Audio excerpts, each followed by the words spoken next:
تو یہ چیزیں پھر آپ خود ان کا تعین کر سکتے ہیں۔ تو یوں جو ہے وہ سپریم کورٹ میں یہ چیزیں سامنے آئیں، تو اس پر سپریم کورٹ نے ریکارڈ طلب کیا ہے، کمشنر کو بھی نوٹس جاری کیا ہے، سی ڈی اے چونکہ وہی ہیں کرتا دھرتا، ان کو کہا ریکارڈ کے ساتھ ہمارے سامنے پیش ہوں اور پھر ہم دیکھتے ہیں۔ اب ایک ہفتے کے لیے یہ سماعت ملتوی ہے، ایک ہفتے بعد جو ہے یہ چیزیں سامنے آئیں گی۔ لیکن آج دوران سماعت چیف جسٹس قاضی فیض عیسیٰ نے کچھ اہم باتیں بھی کیں، اور وہ یہ تھیں کہ انہوں نے کہا کہ یہ جو ہے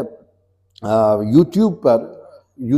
اور صحافیوں کے کمرشل انٹرسٹ ہیں، اور اس پہ لائکس ڈس لائکس کے لیے پراپیگنڈا کیا جا رہا ہے، اور ججز کی اگر کسی ججمنٹ سے اعتراض ہو تو آپ ججمنٹ پہ تنقید کر سکتے ہیں، لیکن یہاں پہ اداروں پہ حملہ کیا جاتا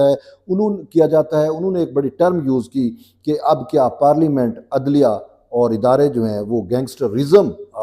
پر جو ہے وہ فیصلے دیں گے۔ اب یہ گینگسٹرزم کا بھی بیسیکلی بیک گراؤنڈ ہے، وہ اس وجہ سے کہ جب منال کا معاملہ آیا تھا تو منال والوں نے بڑی ایک کمپین جو ہے وہ لانچ کی تھی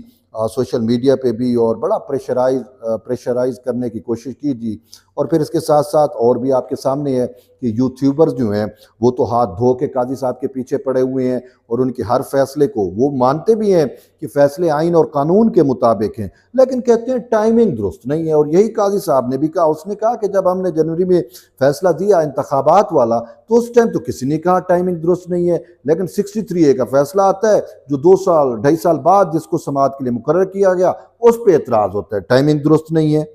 اور بھی انہوں نے کہا کہ جو بھی ہم فیصلہ دیتے ہیں وہ ٹائمنگ درست نہیں ہے۔ اور بالکل اسی طریقے سے میں آپ کو بتاؤں کہ تحریک انصاف کا جو انٹرا پارٹی الیکشن والا میٹر تھا، اب وہ آئین و قانون کے مطابق کسی نے نہیں کہا کہ وہ آئین و قانون کے مطابق فیصلہ غلط ہے، سب کہتے تھے فیصلہ درست ہے، لیکن جی ٹائمنگ درست نہیں ہے۔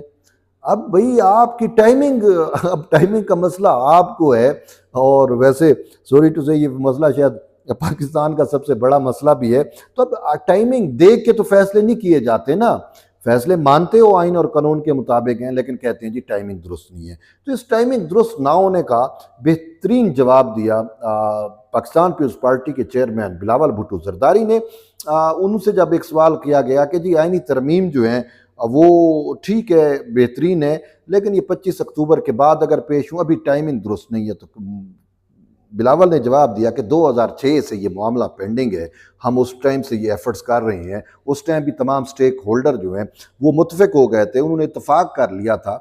تو اب بھی اگر آپ ٹائمنگ کہیں تو یہ تو آپ کا اعتراض نہیں بنتا۔ پھر انہوں نے کہا مجھے یہ بتائیں کہ جب وزیر قانون نے جو ہے وہ جسٹس منصور اور چیف جسٹس اور ان ججز کو جا کے بتا دیا کہ جوڈیشل پیکج حکومت لے کے آن رہی ہے، تو پھر اس کے بعد انہوں نے جو سٹے آرڈر جاری کر دیا تھا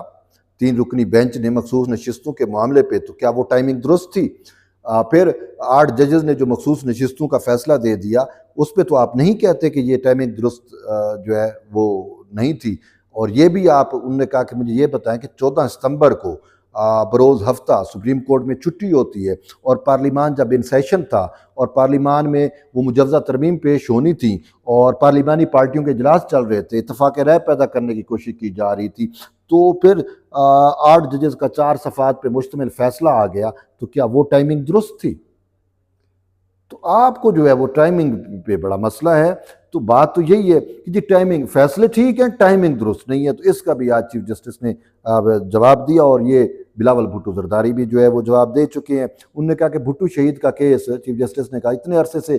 پینڈنگ پڑا رہا، کسی نے اس کو سننے کی زحمت نہیں کی، اور ہم نے سنا تو بھی ٹائمنگ درست نہیں۔ واہ، عجیب بات ہے۔ تو بہرحال انہوں نے آئینہ دکھایا پھر سے ان یوٹیوبرز کو جو فتنہ افتراء کرتے ہیں اور اپنے ویوز لینے کے لیے، لائکنگ ڈس لائکنگ کے لیے جو ہے وہ جھوٹ گھڑتے ہیں، اور پتہ نہیں بات کا بتنگڑ بناتے ہیں، اور کیا پتہ نہیں تھمبنیل ایسے لکھے جاتے ہیں یوٹیوب پہ کہ عوام آئیں اور اس کو دیکھیں، سنسنی پھیلاتے ہیں، جھوٹ بولتے ہیں، افتراء گھڑتے ہیں، دغا دیتے ہیں، اپنی صحافتی بددیانتی کے مرتکب ہوتے ہیں۔ بہرحال ہم ان کو کیا کہہ سکتے ہیں۔ تو یوں جو ہے وہ ابھی فیض حمید اور اس کا بھی نیٹ ورک آپ کے سامنے انرتھ ہو گیا، ثاقب نثار کا، وہ ٹاپ سٹی سے لے کر نارتھ جو ہے رینج ہاؤسنگ سوسائٹی تک، تو بھی مزید چیزیں آئیں گی، اور دیکھتے ہیں۔ جڑے رہیے طیب بلوچ کے ساتھ، ملتے ہیں ایک نئی ویڈیو، تب تک لے اجازت دیں، اللہ حافظ۔